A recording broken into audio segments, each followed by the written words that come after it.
I am the Tofu Golem. Please enjoy the video.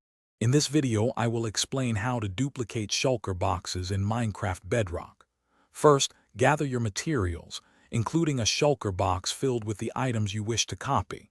You'll also need a sticky piston, some redstone dust, and a lever or button. Find a flat, open area in your world to set up your duplication mechanism. This ensures you have enough space to work efficiently and safely. Make sure your shulker box is completely full for the best results. To use the piston method, place your filled shulker box on the ground. Position a sticky piston 1 block away, facing directly towards the shulker box. Now, connect a redstone dust line to the piston and attach a lever or button. Activate the lever quickly to extend and retract the piston, breaking the shulker box.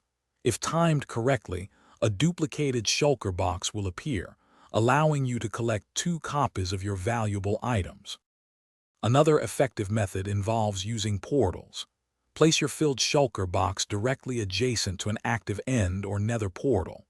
Using a piston, or even by hand with precise timing, push the shulker box into the portal.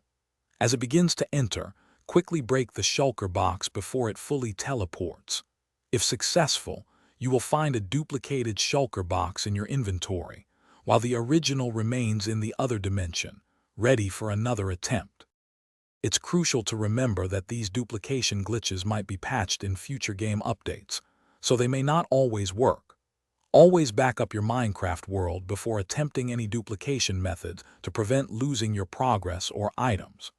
Practice the timing and placement for each technique to achieve consistent results.